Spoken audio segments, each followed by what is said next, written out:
আসসালামু আলাইকুম। কেমন আছেন আপনারা সবাই? আশা করছি সবাই আল্লাহর রহমতে অনেক বেশি ভালো আছেন।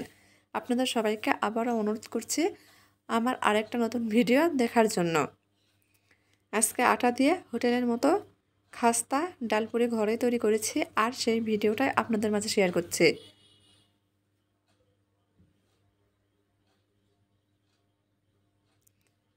আটা দিয়ে খুব সহজেই খাস্তায় ডাল পুরি ঘরেই আপনি তৈরি করে নিতে পারবেন। তো চলেন দেখি কথা না বাড়িয়ে ডাল পুরি তৈরির পুরো প্রস্তুত প্রণালী আপনাদের মাঝে শেয়ার করি। এখানে একটা বাটিতে আমি চায়ের কাপে মেপে 2 কাপ আটা নিয়ে নিব, স্বাদ মতো লবণ আর 1 চিমটির মতো বেকিং সোডা দিয়ে দিব। হাত দিয়ে শুকনো উপকরণ ভালোভাবে মিশিয়ে নিব। মিশানো হয়ে গেলে এখানে 1.5 টেবিল চামচ তেল দিয়ে দিব। এখন তেলটা আটার সঙ্গে ভালোভাবে ময়াম দিয়ে নিব। অবশ্যই এই কাজটা একটু ভালোভাবে করে নিতে হবে। ময়াম যত ভালো হবে ডাল পুরি তত খাস্তা হবে। দেখেন ময়াম দেওয়া হয়ে গেছে, হাত দিয়ে মুঠি করলে মুঠি হয়ে যাচ্ছে, ভেঙে দিলে আগের মতো হচ্ছে। এখন অল্প অল্প করে নর্মাল পানি দিয়ে ডালপুরির খামির তৈরি করে নিব। পানিটা একবারে দেওয়া যাবে না, অল্প অল্প করে দিয়েই খামির তৈরি করে নিতে হবে। এই খামিরটা একেবারে শক্ত হবে না, আবার নরমও হবে না, মিডিয়াম একটা খামির হবে।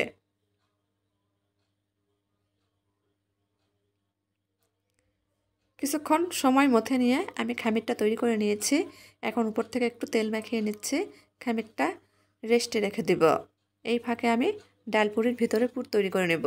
এখানে হাফ কাপ ডাল আমি আগে থেকে ধুয়ে ভিজিয়ে রেখেছিলাম। ডালটা চুলোর উপর কড়াতে দিয়ে দিব। স্বাদ মতো লবণ, হাফ চামচ হলুদ, আদা রসুন বাটা, পরিমাণ মতো পানি দিয়ে সেদ্ধ বসিয়ে দেব। কিছুক্ষণ পর পানি প্রায় শুকিয়ে আসলে এখানে অল্প একটু জিরা ব্যবহার করেছি, নেড়েচেড়ে মিশিয়ে নিয়েছি। আবার ঢাকনা দিয়ে ঢেকে দিব। ঢাকনা খুলে দেখেন পানিটা প্রায় শুকিয়ে এসেছে। নেড়েচেড়ে নিচ্ছি, উঠিয়ে নেব। আবার চুলার উপর একই কড়াই বসিয়ে দিয়েছি পরিষ্কার করে। অল্প একটু তেল দিয়ে দিব। তেলের মধ্যে একটা শুকনো মরিচ মাঝখান থেকে ভেঙে দিচ্ছি ফোড়নের জন্য। এখানে বড় সাইজের একটা পেঁয়াজ কুচি, কয়েকটা কাঁচামরিচ কুচি দিয়ে দিয়েছি। কিছুক্ষণ নেড়েচেড়ে ভেজে নিব। পেঁয়াজটা নরম হয়ে আসলে এখানে আমি হাফ চামচ গোটা জিরা দিয়ে দিব। নেড়েচেড়ে মিশিয়ে নিব। পেঁয়াজটা কিছুক্ষণ ভেজে নিব। পেঁয়াজটা লাল করে ভেজে নিয়েছি। এখন আগে থেকে সেদ্ধ করে রাখা মসুর ডাল দিয়ে দিব। নেড়েচেড়ে মিশিয়ে নিব। মসুর ডালটা আমি কিছুক্ষণ সময় নিয়ে রান্না করে নেব। ডালের মধ্যে যে অবশিষ্ট পানি আছে তা আমি শুকিয়ে নেব। মোট কথা ডালটা একেবারে ভাজা ভাজা করে নেব। অবশ্যই অনবরত নেড়েচেড়ে এই কাজটা করতে হবে, তা না হলে নিচে পুড়ে যাবে। মসুর ডালের পুর রান্না করে নেওয়া হয়ে গেছে। চুলা বন্ধ করে দিব। এইদিকে দেখেন ডাল পুরির খামিরটা সেট হয়ে গেছে। এখন খামিরটা আমি কয়টা ভাগে ভাগ করে নিব। খামিরটা আমি 8টা ভাগে ভাগ করে নিয়েছি। 8টা ছোট ছোট রুটির বল তৈরি করে নিয়েছি। এখন একটা রুটির বল পিঠের উপর অল্প একটু আটা নিয়ে বেলে নেব। একটু মোটা করে বেলে নিতে হবে। বেলে নিয়েছি। মাঝখানে রান্না করে নিয়ে ডাল পুরির পুরটা দিয়ে দিব। চারপাশ থেকে এভাবে উঠে উঠে মুখটা বন্ধ করে দিব।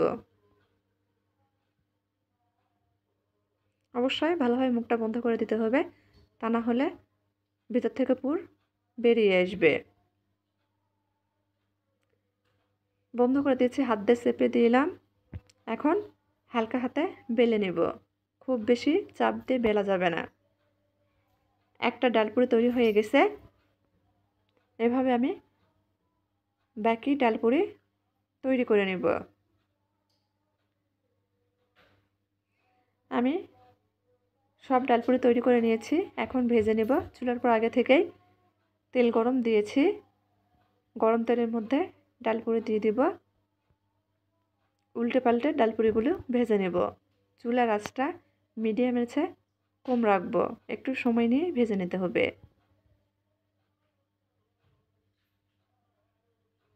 আমি উপর থেকে দেখেন চামচের সাহায্যে তেল দিয়ে দিচ্ছি। আর হালকা হাতে একটু চাপ দিয়ে ধরলে ডালপুরিগুলো নিজে থেকেই ফুলে উঠবে। এভাবে সময় নিয়ে ডালপুরিগুলো ভেজে নিলে উপরটা খাস্তা হবে।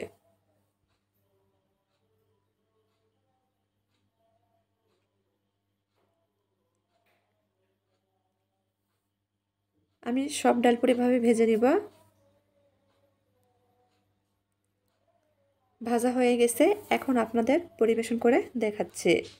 দেখেন মাশাআল্লাহ কতটা লোভনীয় হয়েছে ডালপুরি। একেবারে হোটেলের মতো, আটা দিয়ে হোটেলের মতো পারফেক্ট এই ডালপুরি আপনি ঘরেই তৈরি করে নিতে পারবেন। তো আমার আজকের ভিডিও যদি আপনাদের একটুও ভালো লাগে, দয়া করে আমার চ্যানেলটি সাবস্ক্রাইব করবেন, লাইক কমেন্ট শেয়ার করবেন আর নিয়মিত চ্যানেলের পাশেই থাকবেন। আজকের মতো এই পর্যন্তই, আবার দেখা হবে নতুন কোনো এক ভিডিওতে ইনশাল্লাহ। আল্লাহ হাফেজ।